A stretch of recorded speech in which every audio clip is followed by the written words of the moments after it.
The game on paper, if you look at the brands and look at the helmets and the jerseys, looks like a marquee event in Lincoln this weekend with Penn State coming to town. But, of course, both brands are hobbling right now. We're talking Nebraska football here at Mark Rogers TV, the voice of college football, every Thursday night. Lock it in, mark it on the calendar, do whatever you need to do. Nebraska Live every Thursday night, 6 p.m. Eastern Time, 5 p.m. their Central Time. We got Greg Peterson on the line from Husker Online and also Chris Wall from Husker Hype. Gentlemen, how we doing tonight? Doing well. Hey, Mark. How about you guys? Good. Feel good, ready to talk Nebraska following a game in which Chris was able to join me after the loss to the Wildcats and broke it down. 13 points on the scoreboard. That was the most troubling to me in reviewing the game. I watched the replay in terms of just not being able to make any big plays, explosive plays. Same story against Ohio State. So we'll kick it to you first and foremost, Greg, but let's remind everyone, let's start there. Most importantly, hey, Nebraska Live, brought to you by the fine folks at and Cornhusker fans at Phone Genie. Just go to ToleyBrothersLLC.com. So that's ToleyBrothersLLC.com. You see it right there on the banner. Toley Brothers offers products for home and workplace for serious mitigation efforts there. So this is only brought to you by our fine friends at Toley Brothers and only possible through them. All right. Now, Greg, I'll unleash you and let you cut loose on your thoughts about the loss to Northwestern. Well, you hit it on the head when you said that we don't see any big plays. I don't know what you're looking at. It's just like kind of wallowing in the muck, it seems like at times. The same old thing that we've been seeing for the last couple of years, that it's a game that they should have won, that they give away turnovers turn into points again. And, the defense is playing well at times, and then you give them short fields, and Northwestern takes it in and capitalizes on that. You get in the red zone. How many times in the last two games that they've been in the red zone, 7 or 8 times, like something like that, maybe 9 times. Yeah. And they've come away with 3 touchdowns in 2 games. You can't win like that. So there's obviously, some things that need to change. And, Coach Frost had an open competition week at all positions. And, hopefully they can bounce back. There were some positives to take away from that game, but it just left me with more questions than I have answers to. That's kind of the way it's been for a while here. So, it's another big test this weekend, and we'll see if they can put together a complete football game on both sides of the ball. I'm sure Chris probably saw about the same thing. Yeah, definitely. Like after I talked to Mark after the game, it was I don't know, it was just kind of a boring 3 hours for me. It was just kind of, you just sat there, and I got to give Northwestern their credit. They're always just a solid team, and they got some great linebackers, but there were no explosive plays. You got in the red zone with chances to put points up, and they didn't do it. So it was just kind of lackluster, and you just kind of wanted them to make that big play, and it just never happened. Yeah, if you compare the two teams in regards to what's expected, and even though Northwestern's certainly been a formidable team, they won the division 2 years ago, they play a certain brand of football. Nebraska has, we've got the recruiting guy right here to evaluate talent. Just the more explosive, the faster team, the more explosive players, and not to be able to make something happen is certainly alarming. Even though Northwestern, we could all look at their past, they are a master, and Pat Fitzgerald and his staff, at putting their players in the right position and limiting that athletic differential that they face against most teams. Certainly the upper half of the Big Ten. But Greg, I'm sure you watch these games a little bit differently than the rest of us because of your expertise and your background in recruiting, but when you just watch athletes out there, where are you seeing Nebraska stand against the Northwestern and against the rest of the Big Ten? Well, obviously, when you do look at it on paper, the star power is definitely on Nebraska's side. I think number one, you got to get these guys consistently on the field. They have to be able to be on the field in the first place. I think Coach Frost talked about it again today about a lot of these young, very talented kids that have missed a lot of practice time and have been trying to play catch up. It seems to be kind of the story we hear all the time. We want to see these guys on the field. Last week, Omar Manning, he had 4 snaps in the game. Robin Washut from Husker Online, he had some numbers out there he put out today. These young receivers have played 14 snaps out of 148 against Ohio State and Northwestern. That's after Alante Brown, who has played, Marcus Fleming's played 51 and Alante Brown's played 32. And, these guys just aren't on the field very much right now. And that's kind of my biggest concern is, how come we're not seeing these guys? Xavier Betts got in there and had a couple of catches early last week. But the rest of them, they're just not seeing the field. And hopefully, from what I'm seeing, it is a slow process. And I think the coaching staff is working these very talented young guys in slowly. And that's why you're seeing some walk-ons like Wyatt Lever playing a lot of snaps on the offense. And I think, as they get the hang of things and as they stay healthy and get used to the speed of the college game, I think you do see more of that. Running back as well. You got a bunch of young guys. You've got one guy back there, Dedrick Mills, who's has experience, but then the rest of them, they don't have any. Ronald Tompkins was a guy that won the number 2 job, and then he missed practice time last week, so he didn't play. You saw, Marvin Scott III came in, stepped up in that spot. Ramir Johnson, he was expected to do big things. We saw flashes of him last year. Then you've got Savion Morrison, a true freshman that's waiting in the wings. He's been banged up, and hopefully he can get healthy again. And same old story, just like we were talking about with the receivers. You want to see these guys on the field. You want to see what they can do. That's my biggest thing. And then you get a lot of guys on defense there. I think those young guys are stepping up. You saw Miles Farmer last week, who had a couple of picks, and great game there.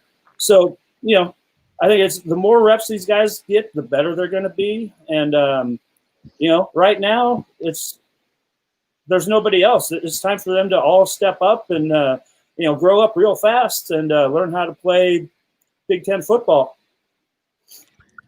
Yelly Belly delivers our first question of the night, and it's a one that just cuts straight to the chase. Who starts at quarterback? That's a good question. Again, Coach Frost, he's the master of not telling you anything. So he's leaving that up in the air. He says they're going to make a decision, so that when that decision is going to be made, my guess is right before the game starts. If it was me, I don't know. Because if you make a change, if you sit down Adrian Martinez and you go to Luke McCaffrey, there's no coming back, and that's a real tough decision for the coaches to make.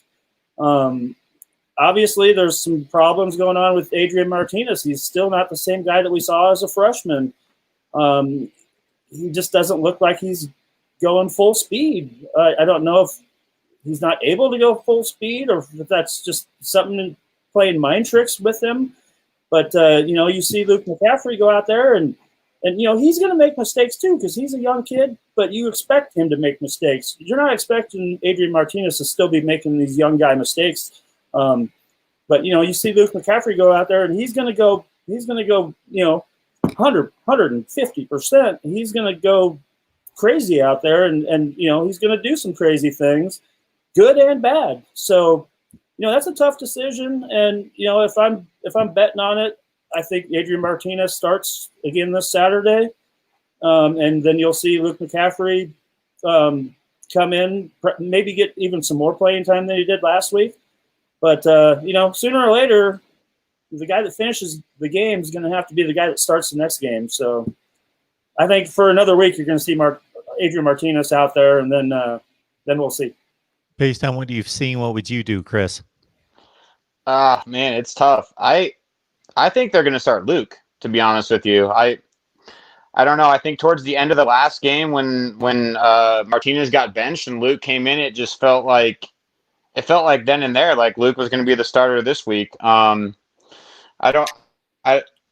think that he offers like more in the run game and whatnot. I really don't know what he can do passing wise yet, because we haven't seen him throw the ball a lot, but he's decisive. He runs the ball hard, and I think at this point they kind of just need to get out there and cut it loose. So it's tough because like Greg said, if you sit Martinez, it's going to be kind of tough to go back to him, and you don't want to keep juggling this every single week.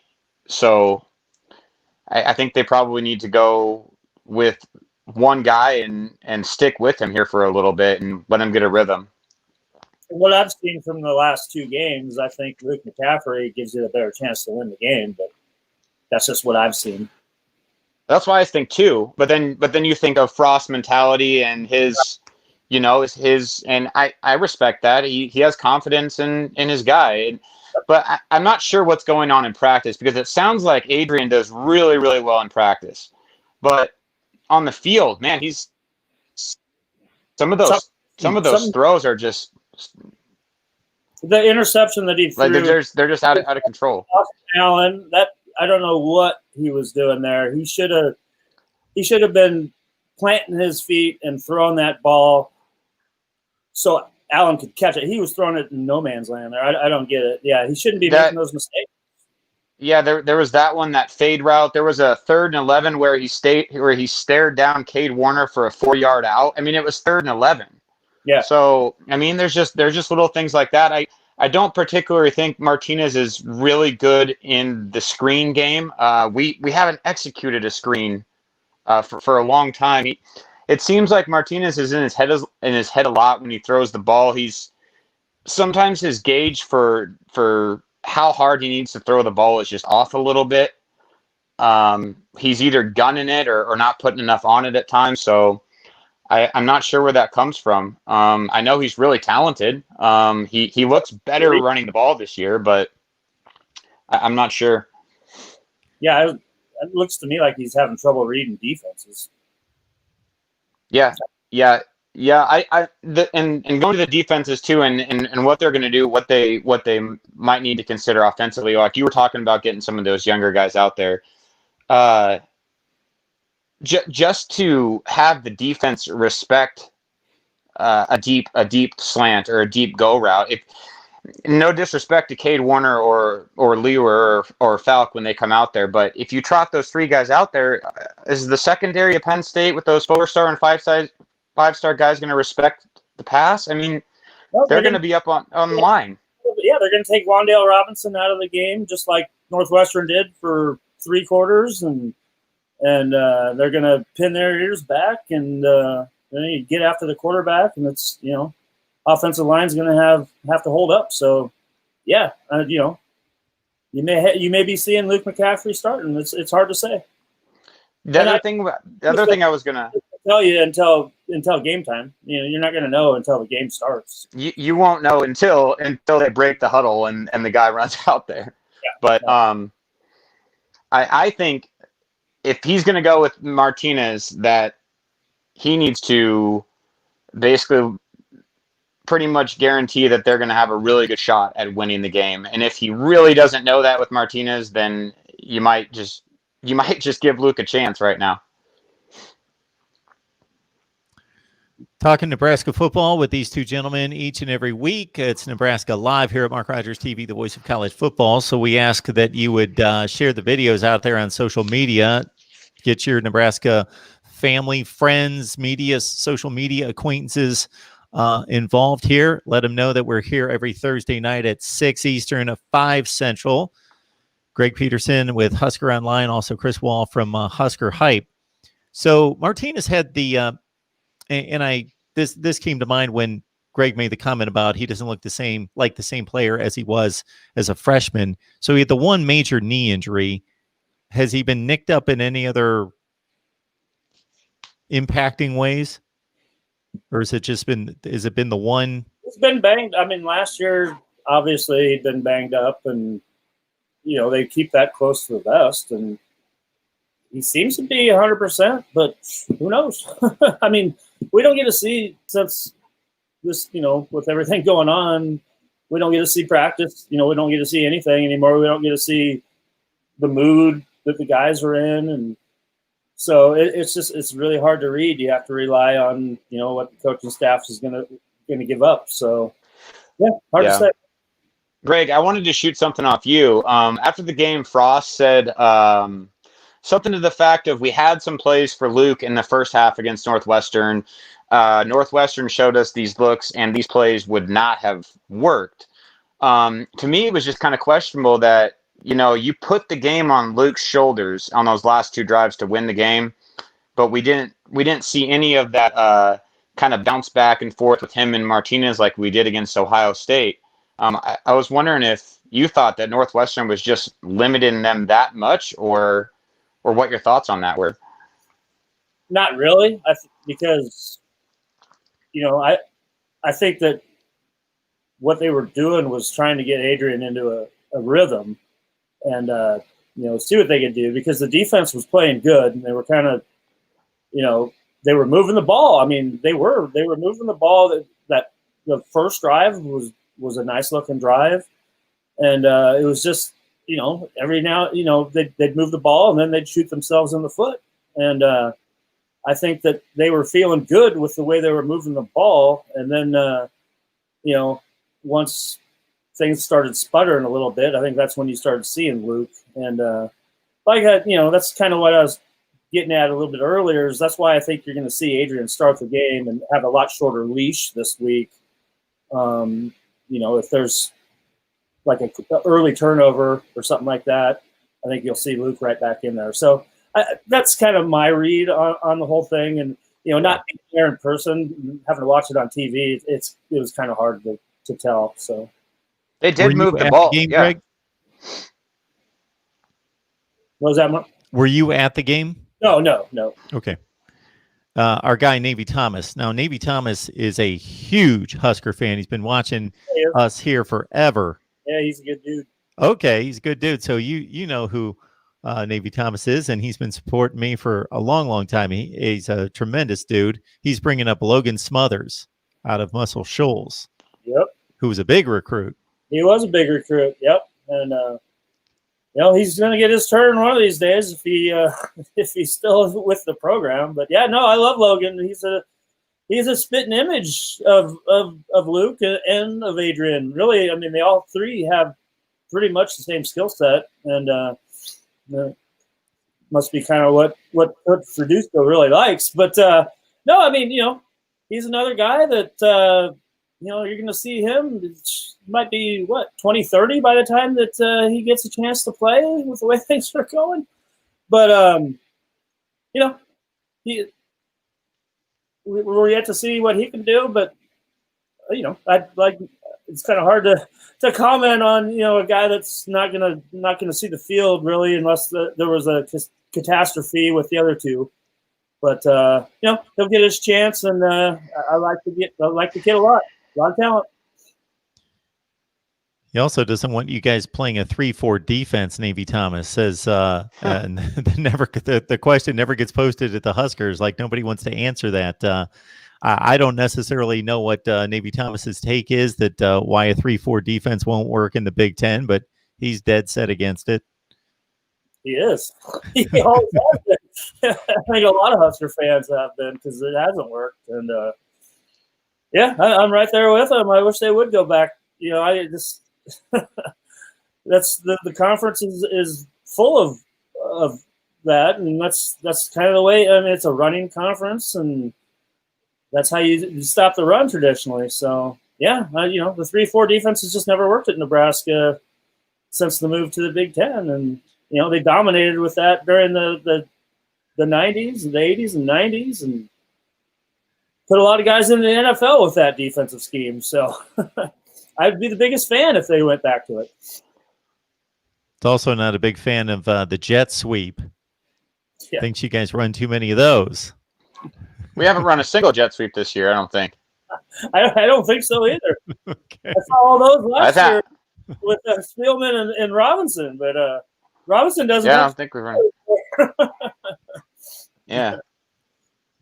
Yelly Belly, great comment right there. So Nebraska fans that watch us here, we only have 30 on the line, but at the same time, we had over right around 2,000 views for the first 2 episodes. So we know a lot of people catch up with us once it's posted to the channel. So we would love to get a great live audience in here. So let your friends, your family, those people that you know on social media know that we're here every Thursday night, 6 o'clock Eastern time, 5 o'clock Central, talking Nebraska football. And you can leave your comments, your questions, your debate topics, anything you want to shoot at any of the 3 of us. Of course, they're the 2 Nebraska experts, but I'll certainly chime in on what I've seen and know about Nebraska, the Big Ten, and college football coast to coast.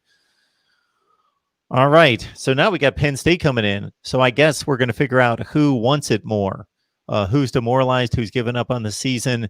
Penn State certainly had those Big Ten title aspirations. I'm sure a lot of teams do, but in terms of a legitimate, what most people expected of them as a top 10 team in the country coming into the season, they blew that ridiculous game at Indiana where they statistically dominated the game and gave up that crazy play in overtime after they had only given up just over 100 yards of total offense until the last drive of the game, and almost rang up 500 themselves, still lost 36-35, play one of the best teams in the country the next week, stayed within range, but never really threatened, lost that by, I think it was 35-23, 38-23, something in that range, but they scored a late touchdown.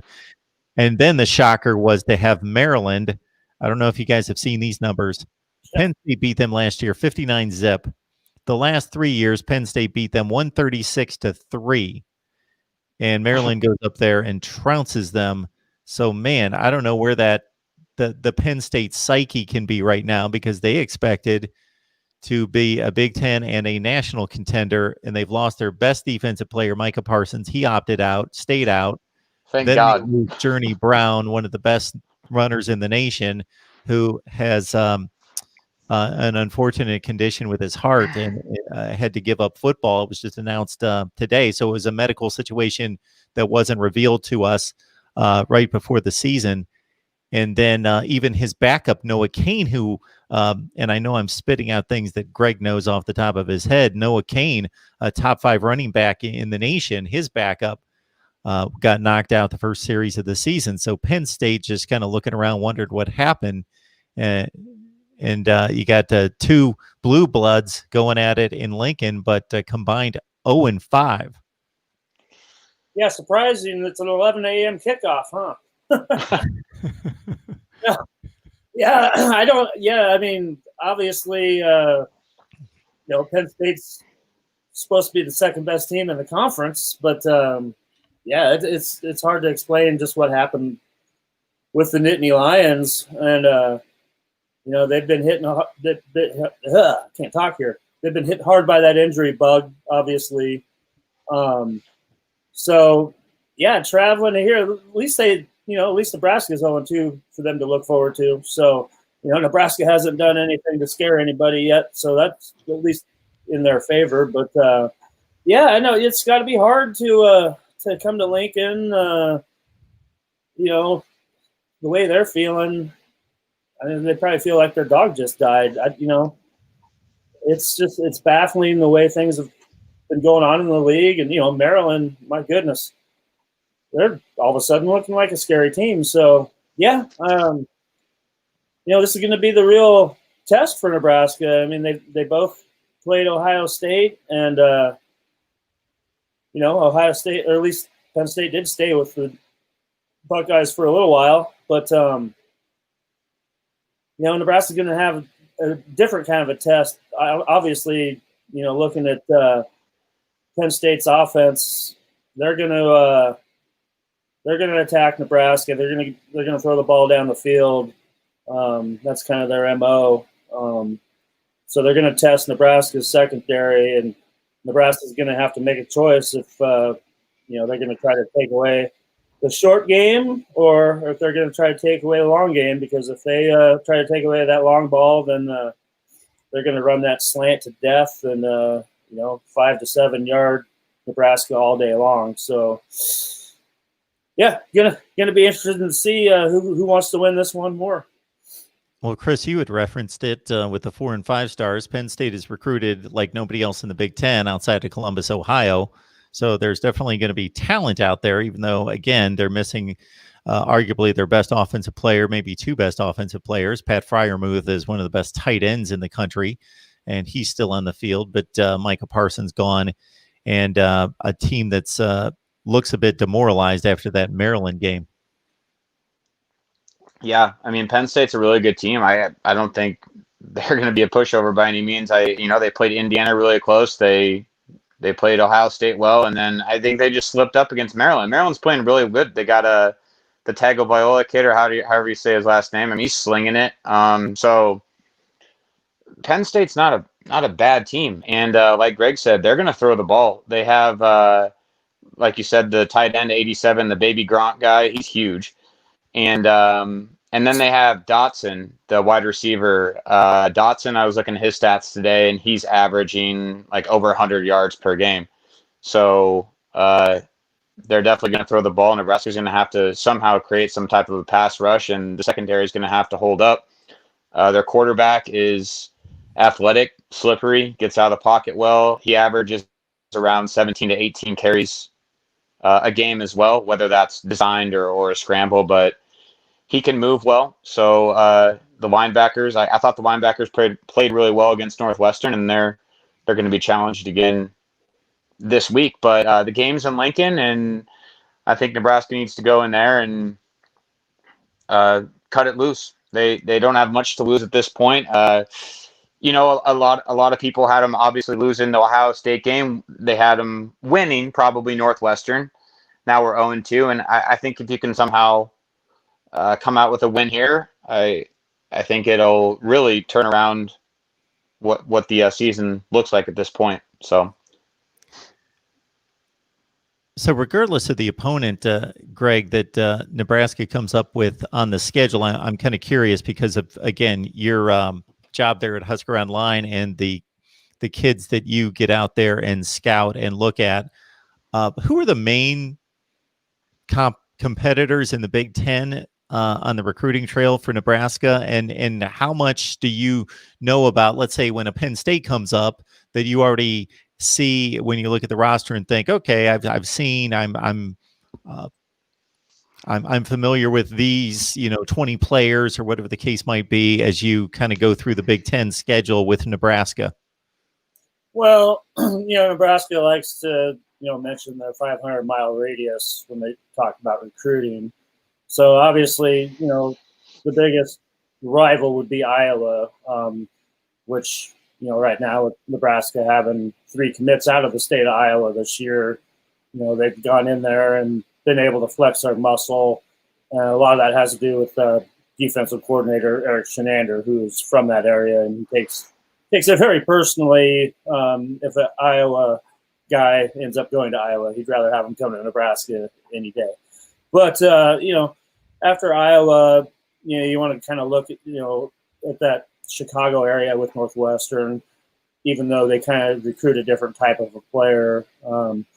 Wisconsin is a school that likes to recruit the Nebraska area as well. So you got to kind of watch out for those guys. Nebraska has good luck with recruiting Minnesota kids as well. But then most of the rest of the league, Nebraska is recruiting more of the other states, that are kind of Big 12 schools. So you don't have that Big 10 recruiting competition with a lot of those guys. And then obviously, they're always going to be throwing their name in the hat with a lot of the guys that Ohio State and Penn State and Michigan are recruiting as well, because you've got to recruit those guys.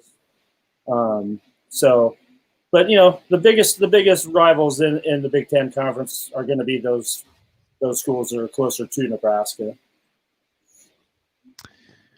Want to remind everybody out there that Nebraska Cornhuskers Live is only possible and brought to you by the fine folks and the Cornhusker fans at Phone Genie. So just go to ToleyBrothersLLC.com. You see it there on the screen, ToleyBrothersLLC.com. Tolley Brothers offers products for home and workplace mitigation for serious germ mitigation efforts. So check them out. And again, keep in mind that we only have this Nebraska show because of those fine folks there. There was a demand for Nebraska football content, more of it here. And so we appreciate their support. What are Nebraska fans saying about this 0-2 start?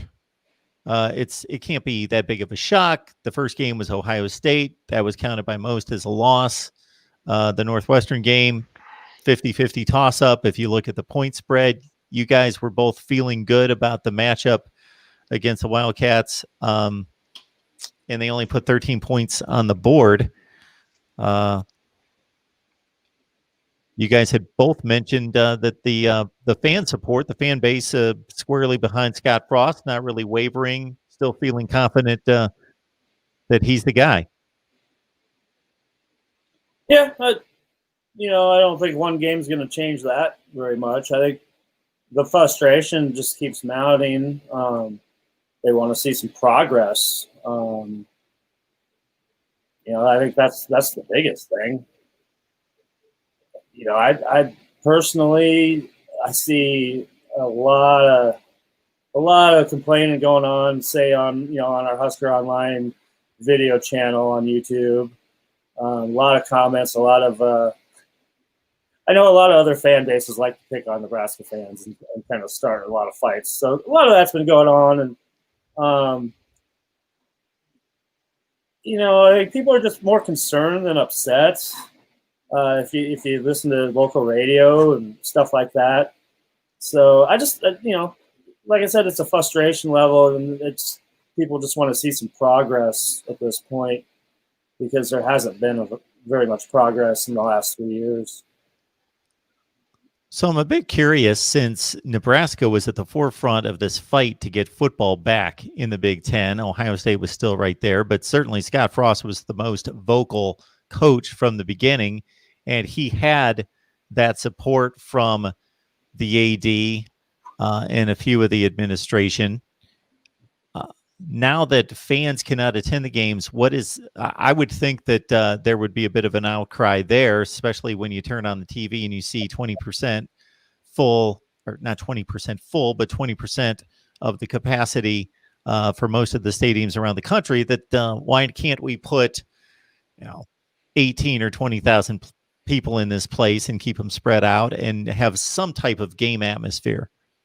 And that's all a Big Ten rule too. That's what's unfortunate about it, because Nebraska would let as many fans in as they could, and people are upset. Fans are very upset. That is one that I forgot to mention. The people that tailgate every week, they can't go do that, and people I know, like on Facebook, and a lot of my wife's friends and stuff like that. The people that don't believe in wearing masks and that the virus is not real and stuff like that, they're all up in arms because they want to go to the games, they want to go party all day. And yeah, it's just a whole different deal. And they have. There's a small section for family for both teams, and then us, the media, has designated spots in the stands that we will be able to shoot from, and then it's 25% capacity in the press box. So everything's completely different. We have to go through a screening to get our credential on game day, and they have a boxed lunch ready for you that you just pick up. And yeah,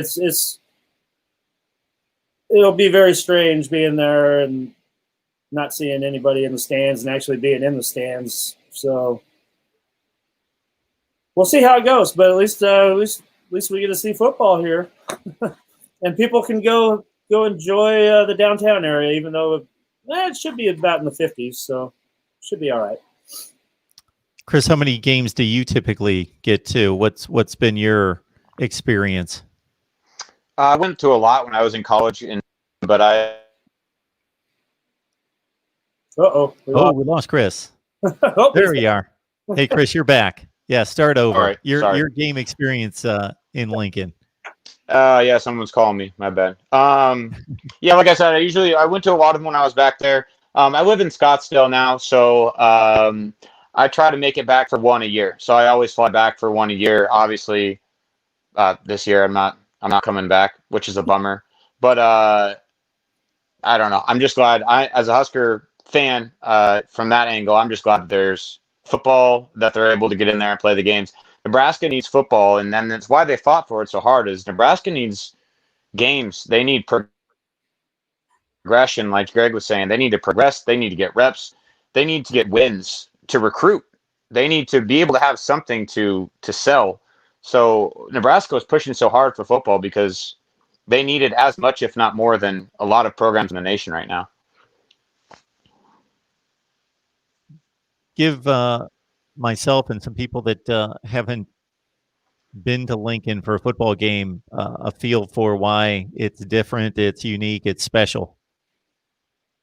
I mean, game day in Lincoln is there's this aura in the air. I mean, you wake up and it's just, you can just feel it. Everyone, the entire state just stops, and that's what everyone is doing that day, is just that.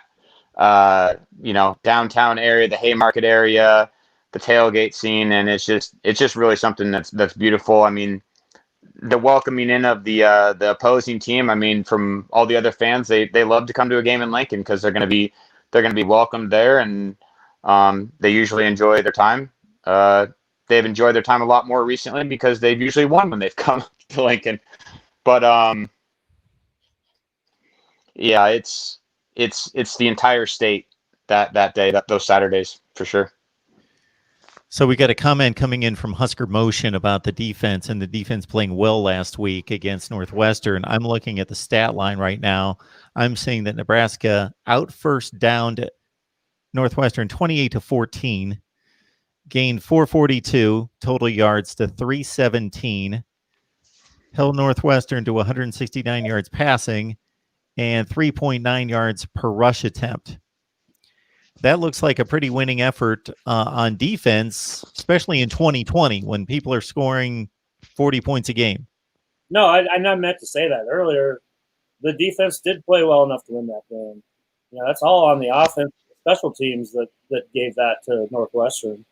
And, that's why I kind of mentioned this week it's going to be different, because they're facing a completely different type of a defense with Penn State. So, it's going to be, like I said, this is going to be a big test for the defense. And Chris mentioned earlier that the linebacker play, and the linebacker play was very, very good. And the defensive line, they're progressing. They're doing some good things, and if they can get a decent pass rush going on Saturday, I expect them to play pretty well. And the young secondary starting to grow up pretty quick. So, and they're at full strength. So that's a big key here too for Saturday. How do you like the defense, Chris? I mean, I thought the defense played really well. Like we were saying, those stats that you just brought up. I mean, Nebraska outgained them by almost like 125 yards. The defense played really, like I said, after we talked, well enough to win that game, undoubtedly. I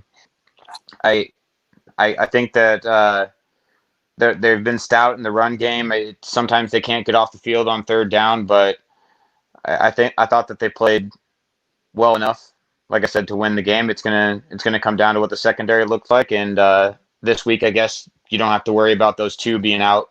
I guess the first half they have Cam Taylor and Williams in the secondary. Reimer played really well last week, the freshman linebacker. I don't know if Honus is back or not this week, who he was filling in for. But yeah, it was extremely frustrating when you look at those stats and then you see the score of the game. Who's your favorite player on this team, Chris? I like Cam Taylor. I think Cam Taylor, he plays with a lot of aggression. He plays with he has a lot of fun out there. He's vocal. He's always communicating. He can do everything. I mean, he's in the secondary. He was a quarterback in high school. When we for sure need somebody to just catch a punt, he's back there catching punts. So I like Cam Taylor. Yeah.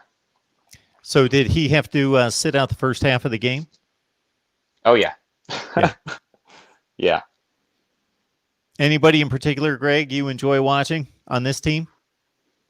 Well, I can't really play favorites. When Chris says Cam Taylor Britt, I think the first time I saw him play, the first game he played at Nebraska, I don't remember who I was standing next to. It was one of the other TV guys, and I said, that kid's a football player.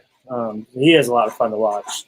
I'm also a little biased, because a lot of these guys I know. Cam's a guy that I didn't know when he was in high school, but one guy that I did know that played in high school that I love watching is Wan'Dale Robinson, and one of the nicest guys that you'd ever meet too. So, but I mean, I like watching all these guys because I've seen these guys. Most of these guys I've seen play, before they got to Nebraska. So.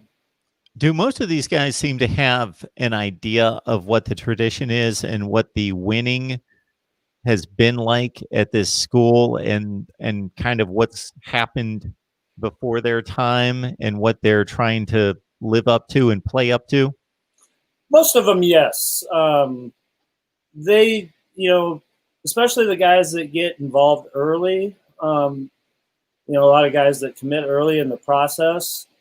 Guys that are from close to around here, not necessarily in-state guys, but guys that are from the region that might have their family or Husker fans and stuff like that. Those guys really do. I mean, you do come across, some of the kids. I mean, because all these kids aren't old enough to see Nebraska be what Nebraska used to be. But, you come across some guys on the recruiting trail that you ask them if they know what Nebraska football is, and they don't know anything about it. They're just being recruited because they like a coach that talks to them or what have you. And then, other guys that are interested that kind of they'll do some research on their own, and they start to get interested in the program. You got guys like that. So it's kind of a mixed bag. But once they are starting to get recruited and they show a lot of interest, the coaching staff is always going to do a really good job of letting the guys know about the traditions here. And it helps when you do have several coaches on the staff that actually did play their college football here. And I know I've mentioned it here before. Once you do get a kid on campus here, you got a darn good chance of landing him because they come here and they see all the national championship trophies, they see the Heisman trophies, they see the sellout streak, they see all those conference championships, and it kind of speaks for itself once you get here. And then the people here, in any recruit, it's not even just if they're here, but on Twitter, if you're being recruited by Nebraska, unfortunately, a lot of Nebraska fans will hit kids up on Twitter and stuff like that. I don't encourage that, but that does speak for how proud Nebraska fans are and how much that they want a kid to choose to come here and play, no matter where they're from or their background or their talent level, quite frankly. Husker fans, keep in mind, we just launched this show 2 weeks ago. We've got 55 online right now. We got about 2,000 views on each of the first two live shows, so we appreciate your support. Keep in mind that the Super Chat's available. It's one way to keep this viable, to keep this going. And also want to let everyone know to check out the fine people there at ToleyBrothersLLC.com. So they're making this completely possible by their contributions. Nebraska Live brought to you by them. They're Cornhusker fans. They wanted a Nebraska show. So you can find them at the Phone Genie, ToleyBrothersLLC.com. What they're involved in is basically producing products and offering them for your home and your workplace for serious germ mitigation efforts. All right, gentlemen, anything else we need to hit? Let me take a quick scan of the live chat and see if anybody's got anything. And as always, we've got fan bases represented from all over the place. Love Navy. I see Clemson, Michigan, Ohio State, and others. Yeah, Greg. Oh, I was just saying, I love Navy Thomas bringing up Bob Devaney there a little bit ago. What's he getting into now? Oh, he was just talking about Bob Devaney going from a 5-2 to a 4-3. So I saw that. Absolutely. Hey, Mark. The game. Yeah, Chris. A few minutes ago, Yelly Belly was on there, and it was one thing I wanted to touch on before we got off. He asked, "How do we get Wandale? How do we get Wandale more catches?" So I kind of have a bold prediction on what they might do with him, and it's kind of what they did last year with him. And it was kind of painful to see him run the ball so much last year and get pounded between the tackles. But I think that it's imperative that you get Wandale more touches. So I think that this week maybe you see Wandale flash into the running back position a little bit more and line up by Luke. Maybe not a ton of handoffs up the middle, but maybe some direct snaps, maybe some option with him, and then pull him out of the backfield on some wheel routes, getting him matched up on a linebacker like that. Even bolder prediction, Luke McCaffrey under center, Dedrick Mills at fullback, and Wandale Robinson at tailback. Little option, huh? What are we talking about? For one play? We talking about like that's going to become a permanent look at? Yeah, go straight option the whole game. One play. Okay. On the goal line. I want to see it on the goal line. I was just going to say that sounds like a goal line play. Okay. All right. I agree with you 100%, though. I mean, you don't have anything to lose. Go ahead and line up Wandale back there in the backfield. If you're not getting any production out of there, you got to get that guy the ball, and you got to get it to him right away. You can't wait until the last series of the game again to start getting him the ball. Yep. So we've got a comment on the screen. We could settle on this one for a while. So this is college football history right here. So for anybody who's not familiar, not a Nebraska fan, or we skew about 25 to 30 years old here at Mark Rogers TV, the voice of college football, we're referring to the 1983 season, the 84 Orange Bowl. Nebraska might have had the greatest football team of all time. Turner Gill at quarterback, Mike Rozier at running back, Irving Fryer, Dean Steinkuhler, loaded team. They were something in the range of a 17-point favorite against Miami. And believe me, I was a college football junkie at the time, and nobody really knew Miami had been good for like 2 years. And when I mean good, like not national championship good. And they went on a 10-game run after they lost their first game to Florida. They just kind of showed up at the Orange Bowl like it was just a good matchup. It just made sense. It was in their backyard. And it was when the Big Eight hosted the Orange Bowl against a team that would be invited. And it just made sense to bring in Miami. The Canes were ranked 5th. Nebraska was consensus number 1. And they played a great game. Miami jumped out to a big lead, led by a couple touchdowns in the second half. Nebraska came back, would have tied the game, so they scored the touchdown to make it 31-30. Could have easily just kicked the extra point, finished number 1. Nobody would have questioned that whatsoever. Texas had lost as an undefeated team earlier in the day in the Cotton Bowl. Tom Osborne, though, decided to run a pass kind of in the flat, a rollout pass by Turner Gill, got broken up, and Miami pulled off the upset 31-30 and was awarded the national championship. So, Greg, we'll get your take on that one. Well, you know what? Every time I've seen the replay of that game, I kind of think of that. And if you're watching the way Nebraska came back in that game, they had all the momentum going in the world. And the play that Tom Osborne called worked perfectly. The ball was dropped in the end zone. It was a win. So, should he have kicked it? Yeah, you look back in hindsight and you say yes, but that's not the kind of guy Tom Osborne is. He's not going to just walk away with a national championship with a tie. He wants to win that thing outright. And I'm glad he did it the way he did, because you look back, you know what, that started Miami's run. That started a rivalry with Nebraska and Miami. And then a few years later, Tom Osborne got his national title. So it all worked out in the end. And the only thing that would have been a little bit nicer, I mean, you think about those guys, you think about Mike Rozier, you think about Turner Gill, you think about Irvin Fryer.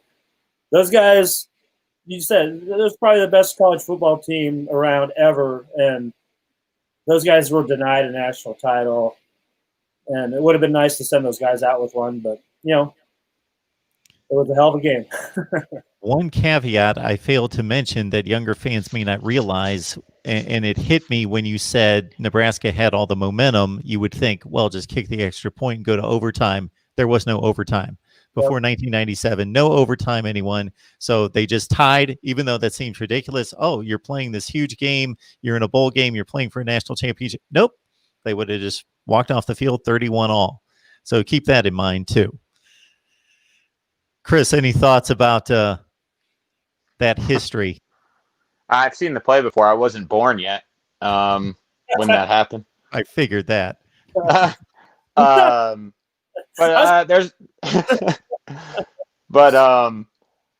there's there's a few people that I wouldn't question. Tom Osborne's one of them, so I support him going for 2.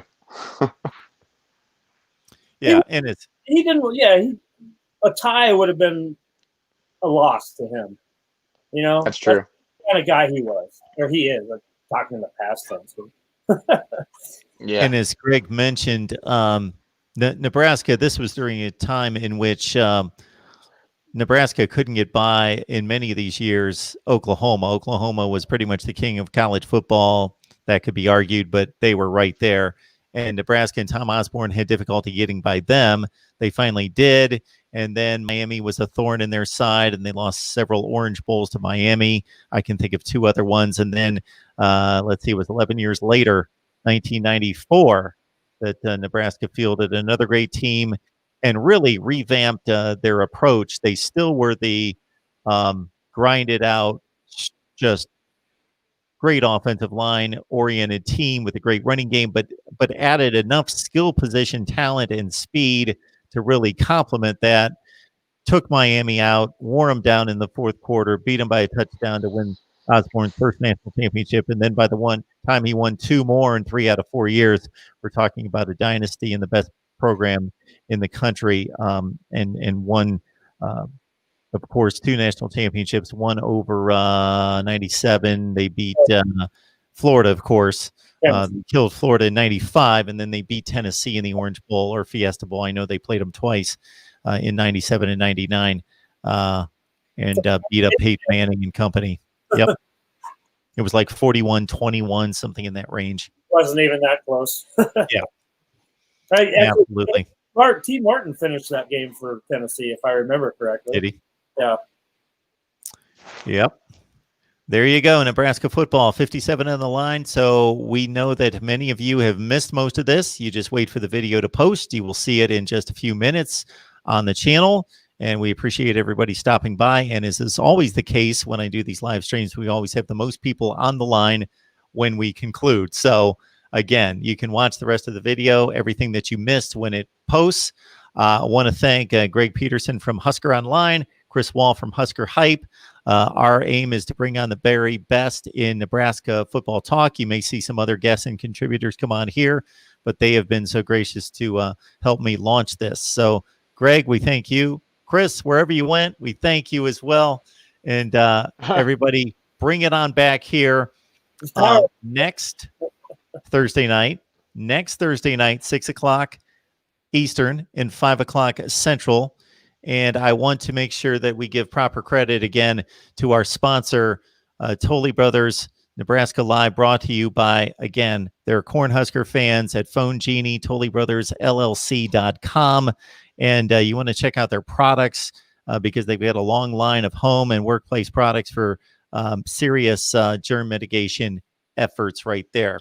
Chris, we were thanking you for helping us launch Nebraska Live while you left us there for a second. So appreciate you. Yeah, the wife's calling me. She needs something. So well, I appreciate you. She trumps us by a lot. So no worries there. All right, everyone, make it on back here next Thursday night, 6 o'clock Eastern, 5 p.m. Central for Nebraska Cornhuskers Live. And we will wrap up the big game against Penn State and go on from there. Thanks, guys. Thanks, Mark.